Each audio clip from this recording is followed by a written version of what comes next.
साल की बहुत बहुत बधाई और हैप्पी न्यू ईयर। परमेश्वर आप सबको बहुतायत की आशीष इस नए वर्ष में दे।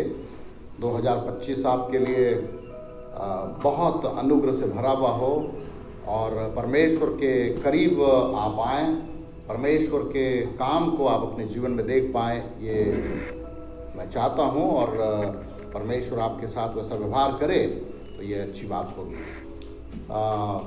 थोड़े समय के मनन के लिए हम लोग परमेश्वर के वचन से देखेंगे और परमेश्वर की इच्छा उसके चेलों के लिए क्या है। What is Lord's desire for his disciples? परमेश्वर की इच्छा चेलों के लिए क्या है। यदि आप परमेश्वर के चेले हैं तो वो आपसे कुछ उम्मीद लगाए बैठा हुआ है, वो आपसे उम्मीद रखता है, उसको आपसे एक्सपेक्टेशन है। ठीक है, जैसे हर एक माँ बाप को अपने बच्चों से क्या होता है, एक्सपेक्टेशन होता है। अब जैसे मैं यहाँ पर आया हूँ तो आपको मेरे से कुछ एक्सपेक्टेशन है, आप कुछ उम्मीद कर रहे हैं मुझसे। ठीक है, हम अपनी सरकार से उम्मीद करते हैं, हम अपने पड़ोसी से उम्मीद करते हैं, अपने फ्रेंड से उम्मीद करते हैं। और कभी कभी तो ऐसा होता है कि एग्जामिनेशन हॉल में हम अपने दोस्त से भी ये उम्मीद करते हैं कि कम से कम कुछ ऑब्जेक्टिव क्वेश्चंस जो है ABCD उसको ऐसा करके बता दें और हमारा क्या हो जाए, कुछ फायदा हो जाए, 2 नंबर मुफ्त में मिल जाए। तो उम्मीद हम सब एक दूसरे से रखते हैं। उम्मीद रखना बुरी बात नहीं है, उम्मीद रखना चाहिए। ठीक है, लेकिन परमेश्वर आपसे और मेरे से क्या उम्मीद रखता है, यह बहुत बड़ा विषय है। हम उससे उम्मीद रखते हैं, अच्छी बात है, क्योंकि वो परमेश्वर है।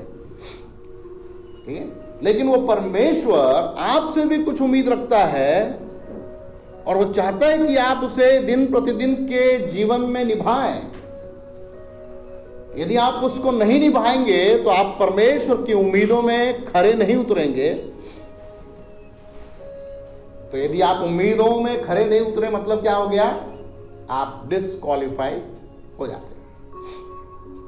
आपको ऑफिसर चांस दे रहा है कि ओके चलो एक मौका और देते हैं, ये कार्य आप करिए, ये कार्य आप करिए, और यदि आप नहीं करेंगे तो फिर आपको वो कार्य करने के लिए देगा क्या, वो कार्य करने के लिए नहीं देगा। और आपके नाम के सामने क्या मार्क आ जाएगा, हाँ बोलिए क्या मार्क आ जाएगा, रेड मार्क, रीमार्क आ जाएगा। मतलब रीमार्क मतलब लेजी आदमी है, सिंसियर नहीं है, नॉट अप टू पॉइंट, घुमाता है, बीट अराउंड द बुश, कुछ भी वो लिख के छोड़ सकता है। और एक बार लाल पेन चल गया तो उस लाल पेन को जो चल गया उसको नीला करने में जिंदगी गुजर जाता है लोगों का, लेकिन वो नीला नहीं हो पाता। एक बार रिमार्क चला गया मतलब खत्म।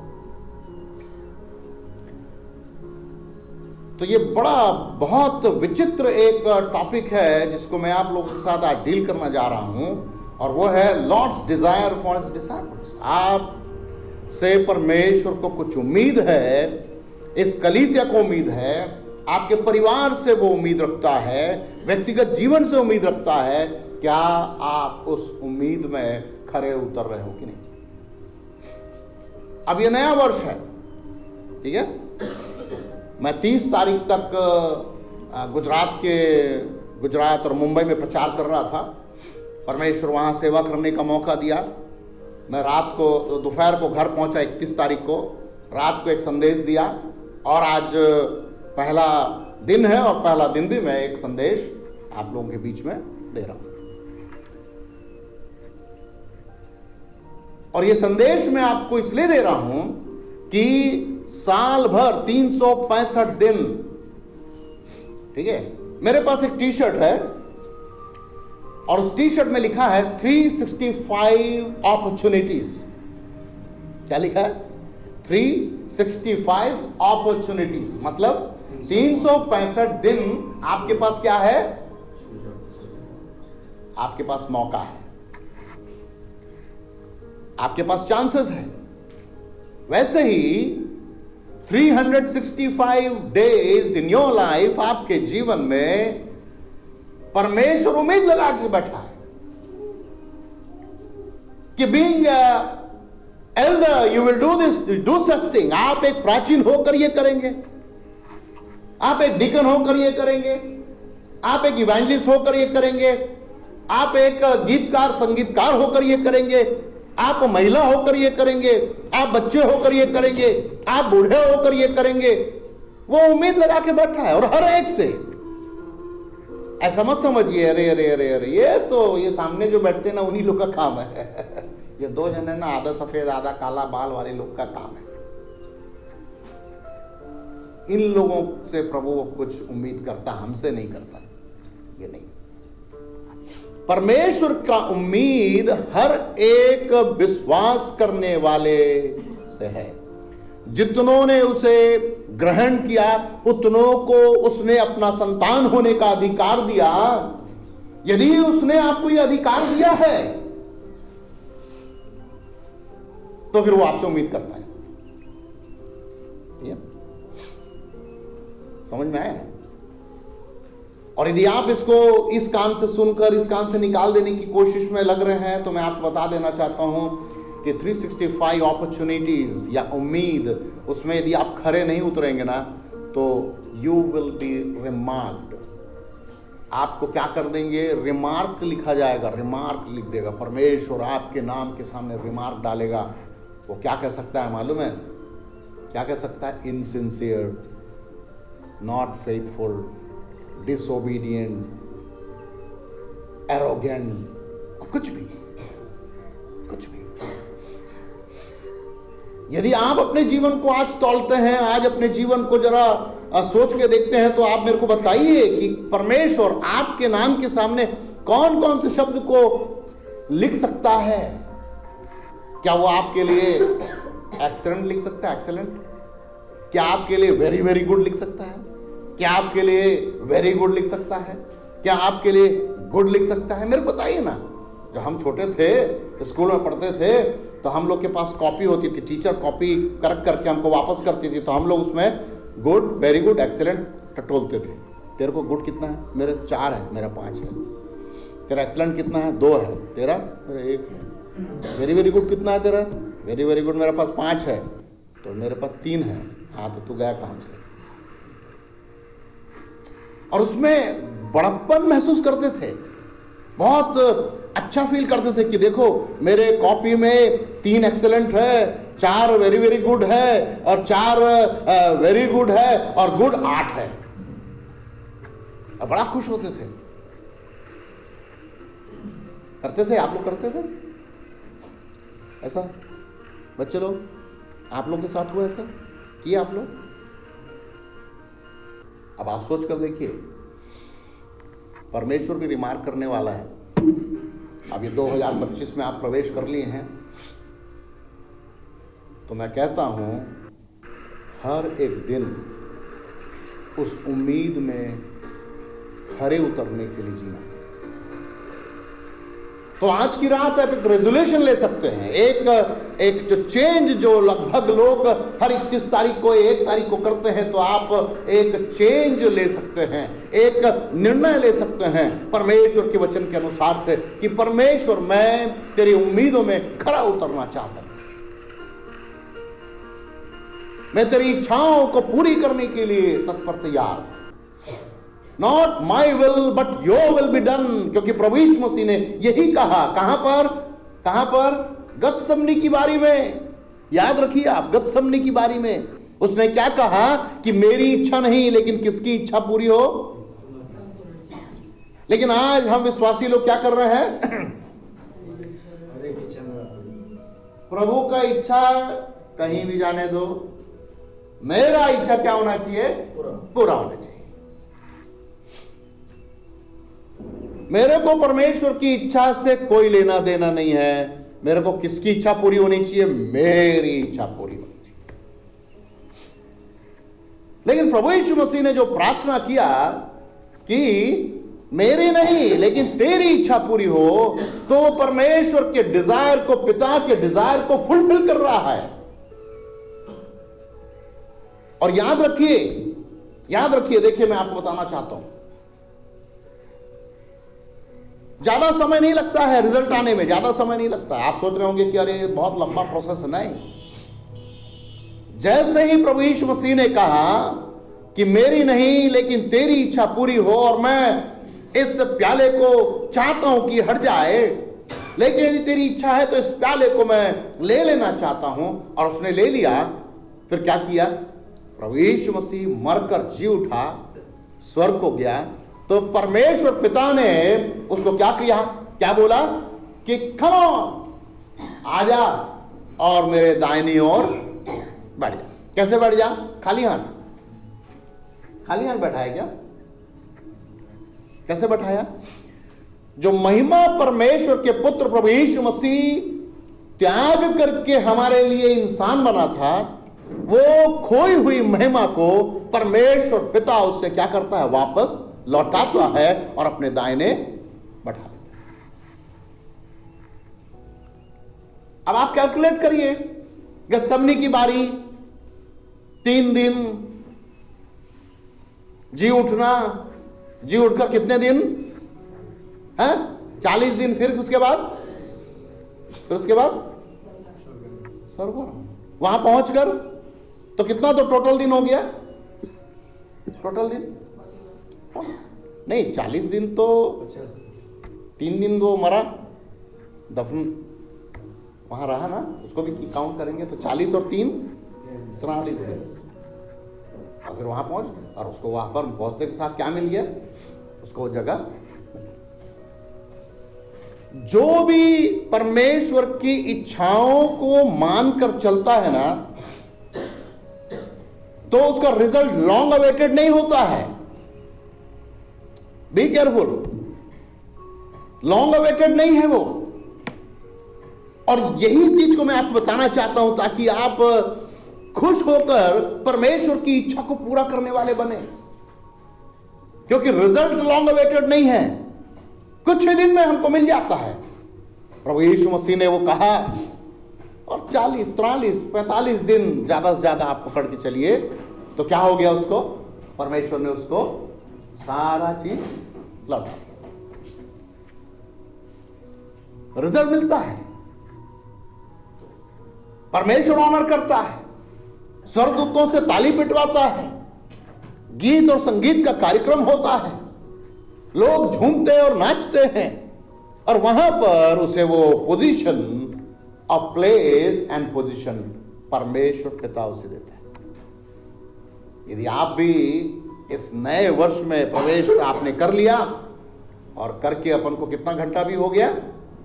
करीब करीब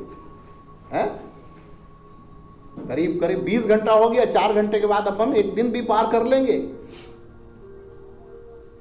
तो अच्छा होगा कि आप कुछ निर्णय करें उसकी इच्छा को पूरी करने के लिए। तो आइए हम परमेश्वर के वचन को, एक भाग को मैं आपके सामने पढ़ना चाहूंगा, और उसी से हम लोग कुछ बातों को आपके सामने रखना चाहूंगा। मेरे साथ खोलिए यूहन्ना रचित सुसमाचार, उसका 17वां अध्याय, और 20 से लेकर 26 पद तक हम लोग पढ़ेंगे। यूहन्ना रचित सुसमाचार, उसका 17वां अध्याय और 20 से लेकर 26 तक। मैं हिंदी में पढ़ता हूँ, आप लोग फिर उसको आपके भाषा में भी पढ़िए। मैं केवल इन्हीं के लिए विनती नहीं करता, परंतु उनके लिए भी जो इनके वचन के द्वारा मुझ पर विश्वास करेंगे, कि वे सब एक हों, जैसा तू है हे पिता मुझ में है और मैं तुझ में हूं, वैसे ही वे भी हम में हों, जिससे संसार विश्वास करे कि तू ही ने मुझे भेजा है। वो महिमा जो तूने मुझे दी, मैंने उन्हें दी, कि वे वैसे ही एक हों जैसा कि हम एक हैं, मैं उनमें और तू मुझ में, कि वे सिद्ध होकर एक हो जाएं। और संसार जाने कि तू ही ने मुझे भेजा, और जैसा तूने मुझसे प्रेम रखा वैसा ही उनसे प्रेम रखा। हे पिता, मैं चाहता हूं कि उन्हें जिन्हें तूने मुझे दिया है, जहां मैं हूं वहां वे भी मेरे साथ हों, कि वे मेरी उस महिमा को देखें जो तूने मुझे दी है, क्योंकि तूने जगत की उत्पत्ति से पहले मुझसे प्रेम रखा। हे धार्मिक पिता, संसार ने मुझे नहीं जाना, परंतु मैंने तुझे जाना, और इन्होंने भी जाना कि तू ही ने मुझे भेजा है। मैंने तेरा नाम उनको बताया और बताता रहूंगा कि जो प्रेम तुझको मुझसे था वह उनमें रहे और मैं उनमें रहूं। परमेश्वर अपने वचन के पढ़े जाने और सुने जाने पर आशीष दे। यदि आप में से कोई आपकी भाषा में पढ़ना चाहे तो उसे समय लेके पढ़ लीजिए जोर से। ମୁଁ କେବଳ ଏମାନଙ୍କ ନିମନ୍ତେ ପ୍ରାର୍ଥନା କରୁନାହିଁ, ମାତ୍ର ଏମାନଙ୍କ ବାକ୍ୟ ଦ୍ୱାରା ଯେଉଁମାନେ ମୋ ଠାରେ ବିଶ୍ୱାସ କରନ୍ତି ସେମାନଙ୍କ ନିମନ୍ତେ ସୁଦ୍ଧା ପ୍ରାର୍ଥନା କରୁଅଛି, ଯେପରି ସେମାନେ ସମସ୍ତେ ଏକ ହୁଅନ୍ତି। ହେ ପିତା, ତୁମେ ଯେ ପ୍ରକାର ମୋ ଠାରେ ଅଛ ଓ ମୁଁ ତୁମ ଠାରେ ଅଛି, ସେମାନେ ମଧ୍ୟ ସେ ପ୍ରକାର ଆମମାନଙ୍କ ଠାରେ ରହନ୍ତୁ, ଯେପରି ତୁମେ ମୋତେ ପ୍ରେରଣ କଲ ବୋଲି ଜଗତ ବିଶ୍ୱାସ କରେ। ଆଉ ତୁମେ ମୋତେ ଯେଉଁ ମହିମା ଦେଇଅଛ ମୁଁ ସେମାନଙ୍କୁ ତାହା ଦେଇଅଛି, ଯେପରି ଆମମାନେ ଯେ ପ୍ରକାର ଏକ ସେମାନେ ସେହି ପ୍ରକାର ଏକ ହୁଅନ୍ତି। ମୁଁ ସେମାନଙ୍କ ଠାରେ ଆଉ ତୁମେ ମୋ ଠାରେ, ଯେପରି ସେମାନେ ସିଦ୍ଧ ହୋଇ ଏକ ହୁଅନ୍ତି, ଯେପରି ଜଗତ ବୁଝିବ ଯେ ତୁମେ ମୋତେ ପ୍ରେରଣ କଲ। ପୁଣି ମୋତେ ଯେ ପ୍ରକାର ପ୍ରେମ କଲ ସେମାନଙ୍କୁ ମଧ୍ୟ ସେହି ପ୍ରକାର ପ୍ରେମ କଲ। ହେ ପିତା, ତୁମେ ମୋତେ ଯେଉଁମାନଙ୍କୁ ଦେଇଅଛ ମୁଁ ଯେଉଁଠାରେ ଥାଏ ସେମାନେ ମଧ୍ୟ ଯେପରି ସେଠାରେ ମୋହର ସହିତ ରହିବେ, ଓ ଜଗତର ପତନ ପୂର୍ବେ ତୁମେ ମୋତେ ପ୍ରେମ କରିଥିବାରୁ ମୋତେ ଯେଉଁ ମହିମା ଦେଇଅଛ ମୋର ସେହି ମହିମା ସେମାନେ ଯେପରି ଦେଖିବେ, ଏହା ମୋର ଇଚ୍ଛା। ହେ ଧାର୍ମିକ ପିତା, ଜଗତ ତୁମକୁ ଜାଣିନାହିଁ, କିନ୍ତୁ ମୁଁ ତୁମକୁ ଜାଣିଅଛି, ଆଉ ତୁମେ ଯେ ମୋତେ ପ୍ରେରଣ କଲ ତାହା ଏମାନେ ଜାଣୁଅଛନ୍ତି। ପୁଣି ତୁମେ ମୋତେ ଯେଉଁ ପ୍ରେମରେ ପ୍ରେମ କଲ ତାହା ଯେପରି ସେମାନଙ୍କ ଠାରେ ଥାଏ ଓ ମୁଁ ସେମାନଙ୍କ ଠାରେ ରହେ, ଏଥି ନିମନ୍ତେ ମୁଁ ସେମାନଙ୍କୁ ତୁମ ନାମ ଜଣାଇଅଛି ଓ ଜଣାଇବି। परमेश्वर अपने वचन के पढ़े जाने और सुने जाने पर आशीष दे। आपके बाइबल में वहां पर एक हेडिंग लिखा है, सभी विश्वासियों के लिए। क्या लिखा है? उड़िया में लिखा है सर, समस्त विश्वासी, है ना? सारे विश्वासियों के लिए ये लिखा गया। लेकिन हम जितने भी आयत को पढ़े 20 से 26 तक पढ़े, मतलब 7 पद पढ़े, 7 पद को हम लोग पढ़े हैं, तो आपको मैं बताना चाहता हूं कि हमें कुछ समझ में नहीं आता है। ये समझ में नहीं आता है, लेकिन किसके लिए है? विश्वासियों के लिए। अब आपने इस यूहन्ना रचित सुसमाचार को बहुत बार पढ़ा होगा, लेकिन यूहन्ना रचित सुसमाचार सबसे कठिन सुसमाचार में से एक है, जिसमें प्रभु यीशु मसीह के सारे बौद्धिक के स्टेटमेंट या फिर फिलोसॉफिकल स्टेटमेंट सब आते हैं। जैसे मैं द्वार हूं, मैं जीवन हूं, मैं जल हूं। इस सब को समझना उतना हल्का नहीं है, आपको टाइम लगेगा इसको समझने के लिए।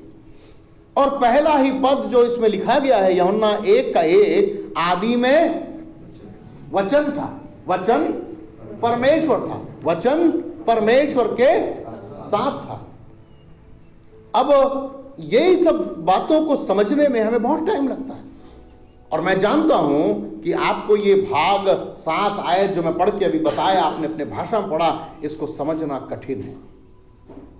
लेकिन मैं आपको इसमें से परमेश्वर के डिजायर को, परमेश्वर की इच्छा को जो आपके लिए, मेरे लिए है, उसको खोलना चाहता हूं कि उसकी इच्छा मेरे और आपके लिए क्या है। ठीक है। तो सबसे पहली इच्छा उसकी ये है कि हम लोग विश्वासी लोग परफेक्ट यूनिटी में रहें। किस में रहें? परफेक्ट यूनिटी में, एकदम पवित्र एकता में हमारा जीवन चलना चाहिए। जब परफेक्ट यूनिटी कहते हैं, पवित्र एकता कहते हैं, तो उसमें लड़ाई, झगड़ा, क्रोध, ईर्ष्या, वैमनस्य, ये सारी बातें नहीं आती है। और वो चाहता है कि हम सब एक होकर चलें। देखिए, जब आप 21वें पद को पढ़ेंगे और 22 पद को पढ़ेंगे और 23 पद को पढ़ेंगे तो उसमें क्या लिखा है? कि वे सब एक हों। ठीक है, लिखा है कि वे सब एक हों। उड़िया में क्या है? समस्त लोग क्या हो जाए? एक हों। फिर उसके बाद 22वें पद में लिखा है वैसे ही एक हों। फिर लिखा है, देखिए, एक हों 22वें पद में। फिर 23वें पद में लिखा है कि एक हो जाएं, एक हो जाएं। कौन लोग एक हो जाएं? कौन लोग एक हो जाएं? किसके लिए बोल रहा है? विश्वासियों के लिए एक हो जाएं बोलता है। 2025 में परमेश्वर हमें यह मौका दे रहा है, यह परमेश्वर का डिजायर है, इच्छा है कि विश्वासी लोग क्या हो? एक हो जाएं, एक। अब ये कहां से शुरू होगा? ये खेल कहां से शुरू होगा? एक होने का खेल कहां शुरू होगा? है? मेरे घर से। It will start from my own house. यदि मैं और मेरा परिवार एक होंगे, हमारे विचारधारा एक होंगे, हमारी सोच एक होगी, हमारा कार्य करने का स्टाइल एक होगा, तभी लोग हमको कह पाएंगे कि अब ये क्या है, सबके सब एक जैसे हैं। अब हम लोग एक कहावत कहते हैं हिंदी में, चोर चोर मौसेरे भाई, है ना? दो चोर यदि मिलेंगे तो क्या है वो? मौसी। मौसी मतलब मम्मी का बहन का बेटा ही है, इसीलिए तुम लोग क्या हो? चोर हो। तुम दिख ही रहे चोर जैसे। चोर चोर मौसेरे भाई, एक ही जैसा काम करते हैं लोग। आप सोच कर देखिए प्रभु क्या कहता है। वो कह रहा है आपसे एक हो जाए। कहां से शुरू होगा? आपके घर से शुरू होगा। घर में डिस्प्यूट है, घर में अलगाव है, घर में हम एक दूसरे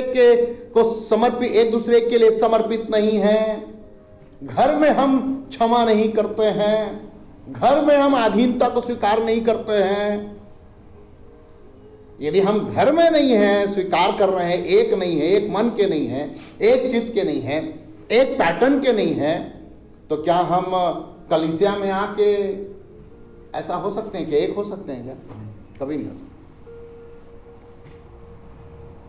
एक कहावत है इंग्लिश में, tell me your friend I will tell who you are. तू अपने दोस्त का नाम बता और मैं बताऊंगा कि तू क्या हस्ती है। अपने सहेली का नाम बताओ ना, तो मैं आपका पूरा पन्ना लिख के बता दूंगा। बागेश्वर धाम पर जाने की जरूरत नहीं, मैं आपको बताता हूं। बस आप अपने दोस्त का नाम बता दीजिए। वो तो आपका नाम पूछता है, मैं बोलता हूं आप अपने दोस्त का नाम बताओ, मैं बताता हूं आपको क्या है। आप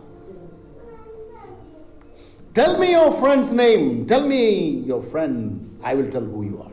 मैं बताऊंगा आपको आप कौन है।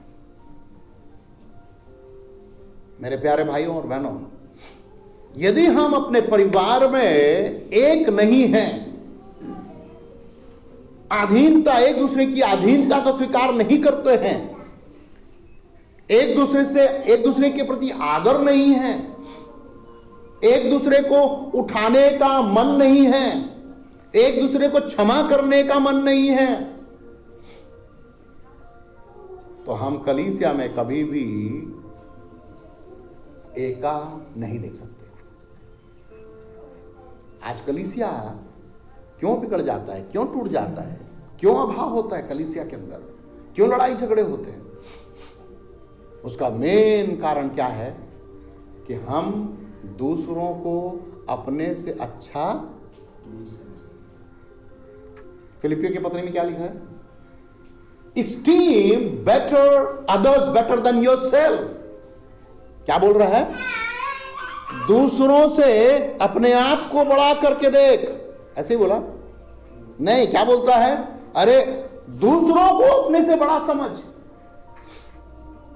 दूसरों को अपने से बड़ा समझ। लेकिन ये भावना और ये मन में ऐसी बात कुरीति जो है ना, मेरे से वो अच्छा हो सकता है क्या?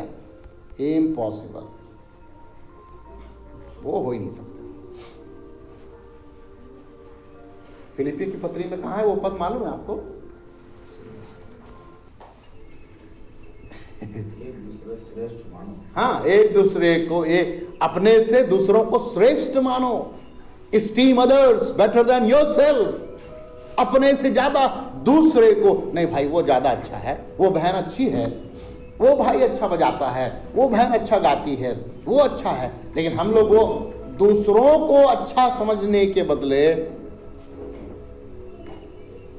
हमारे कलीसिया में एक भाई है, ठीक है, वो हमेशा मेरे को आके, भैया वो प्राचीन है, प्राचीन जैसे काम नहीं कर रहे थे भैया, वो प्राचीन में जो है ना, वो प्राचीन के जैसे काम नहीं करता है।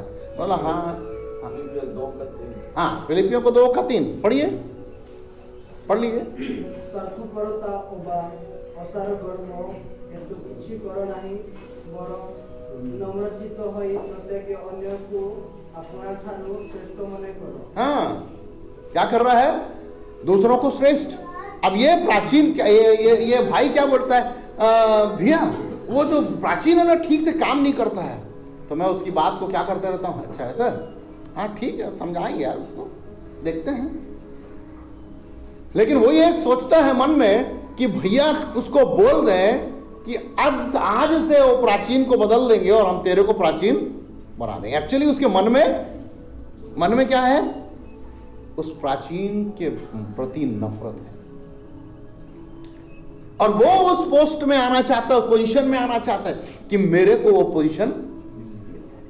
हम दूसरे को अच्छा समझना ही नहीं चाहते हैं। क्योंकि हम अच्छा समझना नहीं चाहते दूसरे को, इसीलिए हमारे में क्या नहीं है? यूनिटी नहीं। पहली बात, यदि आप एक अच्छी यूनिटी चाहते हैं, पवित्र एकता चाहते हैं, तो आपको चाहिए कि मेरे से अच्छा है वो भाई, मेरे से अच्छा है वो बहन, वो श्रेष्ठ है, वो अच्छे हैं। अरे ब्रदर मैं प्लीज आपको भाई को दीजिए ना, उसको उनको बोलने से अच्छा होगा ब्रदर, मैं नहीं बनता है मेरे से, मैं थोड़ा कमजोर हूं, वो अच्छे हैं। यदि आप ऐसा करने चालू कर देंगे ना, मैं आपको बताना चाहता हूं कि कलीसिया में इतनी मिठास आ जाएगी, इतना सटीक एक कोलैबोरेशन हो जाएगा, इतना अच्छे से गठ जाएंगे ना, इसको शैतान तोड़ने का लाख कोशिश करेगा तो नहीं तोड़ पाएगा। लेकिन अभी हम कैसे हैं? हम जुड़े ही नहीं हैं, हम ऐसे हैं। हम एक दूसरे को क्या कर रहे हैं? वो ये कुछ नहीं। This is not perfect unity. यदि आपको परफेक्ट यूनिटी चाहिए, परफेक्ट रीति से आप एकता में रहना चाहते हैं, तो पहली बात ये कि दूसरे को आप क्या करें? अच्छा समझें। उसी में दूसरी बात क्या है? बाइबल का सबसे निराला और सबसे मुख्य जो शिक्षा है वो क्या है? कि हम एक दूसरे को क्या करें? क्षमा करें। क्या करें? क्षमा करें। मैं बताना चाहता हूं मेरे प्यारे भाई और बहनों, गवाही बनाने में बहुत टाइम लगता है, ये एक दिन का काम नहीं है। आपका हर दिन का जीवन आपके गवाही में वो पन्ना है, वो रिमार्क है जो जुड़ते जाता है। कैसे जीना चाहिए आपको कि आपकी गवाही आने वाले समय पर अच्छी हो और आप एक अच्छे गवाह होकर ठहरें इस संसार के लिए, इस कलीसिया के लिए, इस इलाके के लिए। तो आपको नहीं इच्छा होता कि आप प्रभु की मर्जी को पूरा करें। Effective testimony. बाइबल में बहुत लोगों का गवाही है। तो मैं एक बार बोला, एक भाई को मैं बोला कि ब्रदर आप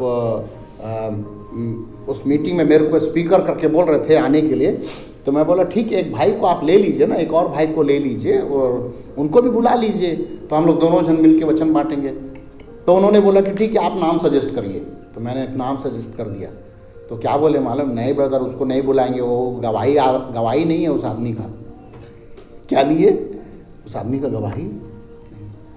ही is a man of no testimony, a man of no testimony. मैं आपको बताना चाहता हूं, छुटपन से, जवानी की अवस्था से मेरे प्यारे बच्चों, बहनों, भाइयों, इस बात को याद रखिए कि आपकी गवाही एक न एक दिन काम आएगी, एक न एक दिन काम आएगी। आज यदि मैं आपके सामने खड़ा हूं, वो इसलिए क्योंकि मैंने अपनी गवाही को क्या करके रखा है? संभाल के रखा है। आपको हर दिन परमेश्वर की महिमा के लिए जीना है, गवाह होकर जीना है, तभी आप क्या कर सकते हैं? नमूना बन सकते हैं। अच्छी गवाही का मतलब क्या है? आदर्श बनना। क्या बनना? आदर्श बनना। वचन में लिखा है ना कि हमको क्या बनना चाहिए? आदर्श बनना चाहिए, ताकि लोग हमें क्या करें? फॉलो करें। क्या हम वो काम कर रहे हैं कि लोग हमें फॉलो करें? कर रहे हैं वो काम? नहीं कर रहे हैं तो आप करना शुरू करिए। हमें क्षमा करना सीखना है। प्रभु यीशु मसीह ने जब दोनों हाथ के कीलों से ठोक दिया तो क्या पुकार के कहा? हे पिता, हे पिता, इन्हें क्षमा कर, क्योंकि ये नहीं जानते कि ये। और हम लोग क्षमा नहीं मिलेगा भी। चावल, दाल, सब्जी, आलू, बटाटा सब ले जा, लेकिन क्षमा नहीं मांगना, क्षमा नहीं मिलेगा। तो जहां क्षमा नहीं है ना, वहां एकता नहीं है। आपको मैं लिख के दे सकता हूं, जहां क्षमा का मन नहीं है, क्षमा का विधि नहीं है, विधान नहीं है, और हमारी कलीसिया में क्षमा के लिए कोई स्थान नहीं है, तो कलीसिया क्या नहीं हो सकती? मजबूत नहीं हो सकती। यदि आप क्षमा करना सीखते हैं, ठीक है, तो कलीसिया मजबूत होती है। मैं आपको बताना चाहता हूं, मेरा अनुभव आपको बताना चाहता हूं। मेरे से भी गलती हुआ, ऐसा बात नहीं है कि मैं एकदम दूध का धुला हुआ हूं और एकदम पवित्र प्राणी हूं, नहीं, मेरे से भी गलती हुआ। लेकिन जब मैंने परमेश्वर से क्षमा मांगा, प्रभु के पास गया और मैं क्षमा मांगा, तो जब मैं क्षमा मांगा तो परमेश्वर ने मुझको आनंद दिया, क्योंकि वो पाप के कारण क्या हुआ था? The Joy of salvation was lost. उद्धार का जो आनंद था, उद्धार का जो मजा था ना, वो थोड़ा किरकिरा हो रहा था। लेकिन जब मैंने क्षमा मांग लिया, प्रभु ने मुझे क्षमा किया और मेरे उस खुशी को क्या कर दिया? और भर दिया। और ये हमारे लिए बहुत खुशी की बात हो गई। तो फिर मैंने बोला, अरे प्रभु, मेरे से वास्तव में गलती हो गया और मैं अब ऐसा काम नहीं करूंगा। तो मैंने उसको क्या किया? छोड़ दिया, मेरे को ये नहीं करना। आपको चाहिए कि आप क्षमा करना सीखिए। कि दो काम यदि आप नए वर्ष में करना सीख जाते हैं, तो परफेक्ट यूनिटी में आप कलीसिया में एक अच्छा गठजोड़ बनने के लिए आप एक क्या रहेंगे? एक अच्छे मेंबर का काम करेंगे। ठीक है? और ट्रिनिटी उसका सबसे बेस्ट एग्जांपल है। परमेश्वर पिता, परमेश्वर पुत्र प्रभु यीशु मसीह और परमेश्वर पवित्र आत्मा। कभी लड़ाई झगड़ा करते देखे क्या? इन तीनों को लड़ाई करते देखे? नहीं।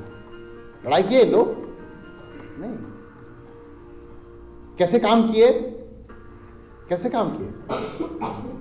एकदम ऑर्डर में, एकदम सबमिसिव है एक दूसरे के लिए, एकदम ऑर्डर है, एक दूसरे का बात को समझ रहे हैं, अपने समय का इंतजार कर रहे हैं,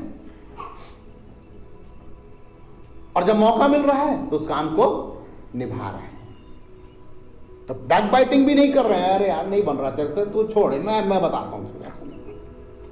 वो उसका काम है, उस काम को एकदम सटे हुए उन लोग। और इसीलिए चूंकि उनके मन में तनिक भी एक दूसरे के लिए क्या नहीं है, किंतु परंतु कोई भी द्वेष नहीं है, इसीलिए वो उद्धार का काम हो पाया। यदि वहां पर एकता नहीं होता तो आप आज भी उद्धार से क्या रहते, वंचित रहते।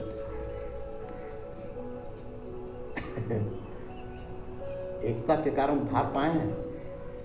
तो जब आप एकता के कारण उद्धार पाए हैं तो कौन हमें लड़ने झगड़ने के लिए कह रहा है? कौन हमें कहता है कि आओ चलो अपन बैठ के लड़ें, उससे घिन करें, उसको नीचा दिखाएं, उसको उल्टा सीधा कहें, उसके पाप को क्षमा ना करें, उसको नीचे गिरा दें, उसको बेइज्जत करें, उसका पूरा समाज में उसका नाम को फैला दें कि ये फलाना और ढिकाना और ये और वो? नहीं, हमें चाहिए कि हम एकता में बढ़ जाएं। ठीक है, समझ में आया? क्या करेंगे? आज आप रेजोल्यूशन ले हैं, अरे अब से मैं ऐसा करूंगा ऐसा करूंगा, ये बहुत सारी बातें हो गई, लेकिन आप ये रेजोल्यूशन ले लीजिए। क्या रेजोल्यूशन लेंगे कि नाउ आई प्लेज, यहां पर खड़े होकर कलीसिया के सामने, प्रभु के सामने, त्रिएक परमेश्वर के सामने आई प्लेज कि अब से मैं दूसरों को अपने से श्रेष्ठ समझ। ये गुण आ गया ना,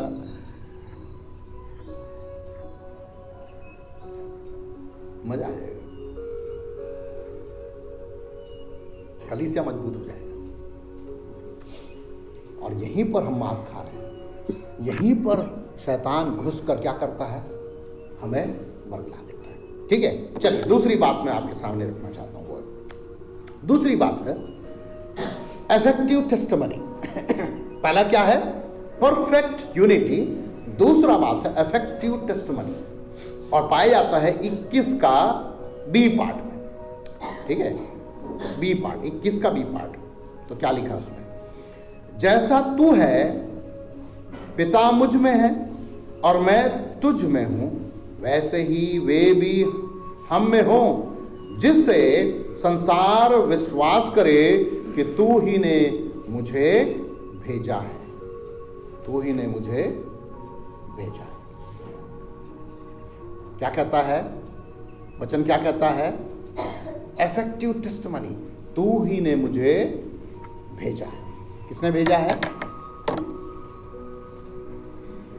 टेस्टिमनी है ना, कोई बोल रहा है तू ही ने मुझे भेजा है, एक टेस्टिमनी है। बिना टेस्टिमनी के इस संसार में आप एक अच्छा मसीह जीवन नहीं बिता सकते हैं। आपके पास एक टेस्टिमनी होनी चाहिए, आपके पास एक गवाही होनी चाहिए,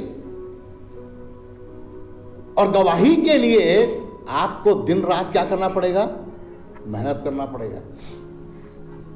गवाही एक दिन में नहीं बनता है, गवाही 2 दिन में नहीं बनता है, गवाही सालों साल लग जाता है। और हर दिन आपके जीवन का शैली, आप किस प्रकार से जी रहे हैं, वो आपके गवाही में क्या हो रहा है, जुड़ता जाता है।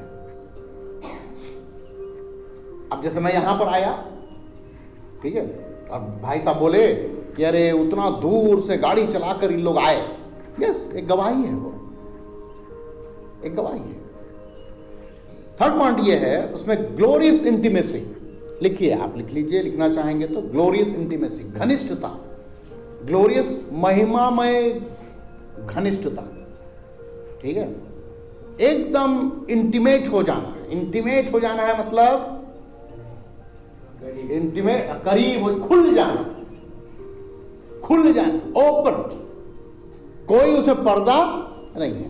प्रभु यीशु मसीह जैसे ही मर गया तो पर्दा क्या हो गया, फट गया, अरे 2 भाग हो गया। मतलब क्या हो गया, इंटीमेट, अब वहां आर पार हो गया, ट्रांसपेरेंसी हो गया। खुल गया सब कुछ, अब दिख रहा है, साफ साफ देख सकता हूं। 22 का ए पार्ट को हम लोग पढ़ेंगे ना। वो महिमा जो तूने मुझे दी, मैंने भी उन्हें दी है। देखिए ट्रांसपेरेंसी है ना, जो महिमा तूने मुझे दी मैंने उनको दे दिया। उसमें कोई भी मैंने क्या नहीं किया, चेंज नहीं किया। 50 रुपए देने के लिए बोले थे, जो 50 रुपए आपने मुझको दिया था वही 50 रुपए मैंने दे दी। लेकिन 50 रुपए देने के लिए बोले तो अपन क्या किए, 50 का एक नोट मिला था, अपन ने क्या कर दिया, उसको तोड़ के 10 5 दे दिया। क्या हो गया, क्या हो गया? आपने काम ठीक किया, 50 रुपए कोई गलत नहीं किया, लेकिन ट्रांसपेरेंट काम है क्या? वो ट्रांसपेरेंसी दिख रहा है क्या? जो हाथ में आया है वो हाथ में वैसे का वैसे ही दे देना। मैं आपको एक उदाहरण देता हूं, फिर खत्म करेंगे। लातूर के बारे में आपने सुने? एक बार लातूर में बहुत बड़ा भूकंप आया था, सुने हो? महाराष्ट्र में है ना, बहुत लोग मर गए थे, बहुत लोग, है ना। तो हमारी कलीसिया बिलासपुर की कलीसिया में हम जितने भी परिवार के लोग थे, उन्होंने एक कलेक्शन किया। क्या किया? कलेक्शन किया। और कलेक्शन करके उस पैसे को ले जाके कलीसिया के लोगों ने बोला कि इसको अपन को एक डीडी बनाना है, डिमांड ड्राफ्ट, कलेक्टर के नाम से, और उसको क्या करना है, सबमिट करना है। तो ये काम मेरे पापा को दिया गया, क्योंकि बाकी लोग नौकरी करने वाले हैं, तो ब्रदर हैरिसन आप चले जाइए। बोले ठीक। तो क्या किया गया, ऑफरिंग उठाया गया। ऑफरिंग कितना उठाया मेरे को भी रिमेंबर नहीं, लेकिन मैं उस घटना को अच्छे से जानता हूं। जब वो लोग ये बात कर रहे थे और चर्चा कर रहे थे, तो मैं वहां पर सुन रहा था। मैं छोटा ही था लेकिन सुन रहा था। कुछ 1000 रुपया वहां पर हुआ, कुछ 1000 रुपया। और हमारे उस कलीसिया में तब बैंक मैनेजर्स, चीफ मैनेजर और रेलवे में अच्छे अच्छे पोस्ट में काम करने वाले, इरिगेशन में काम करने वाले मलयाली लोग, बहुत सारे लोग थे।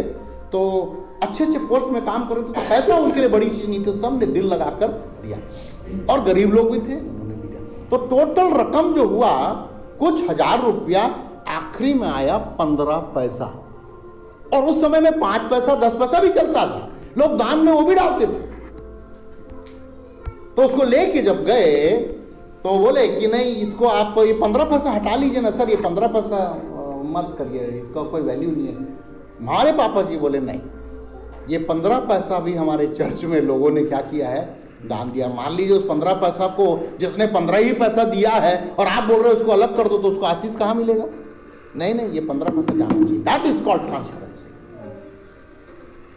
वो होना चाहिए,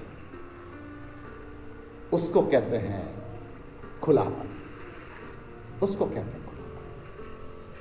मतलब जो है वो है, दूध और पानी, आपको समझ में आना चाहिए। और यदि ये नहीं है तो आप परमेश्वर की इच्छा को पूरी नहीं कर रहे। और आखिरी का जो बात है वो आखिरी पद में लिखा है, उसको भी मैं कंप्लीट कर देता हूं, क्योंकि 4 पॉइंट ही है मेरे पास। ठीक है, उसमें लिखा है 24वां पद, मैंने तेरा नाम उनको बताया और बताता रहूंगा कि जो प्रेम तुझको मुझसे था वह उनमें रहे और मैं उनमें रहूं। जो प्रेम मुझसे था उनमें रहे। ठीक है, जो प्रेम, क्या लिखा है, जो प्रेम तुझको मुझसे था उनमें भी रहे। क्या चीज रहना है आपके पास? क्या प्रेम रहना चाहिए? जो प्रेम तुझ में है उनमें भी रहना चाहिए। तो क्या प्रेम है? जैसे तूने क्या किया, तूने अपने आप को क्या कर दिया, क्रूस पर कुर्बान कर दिया।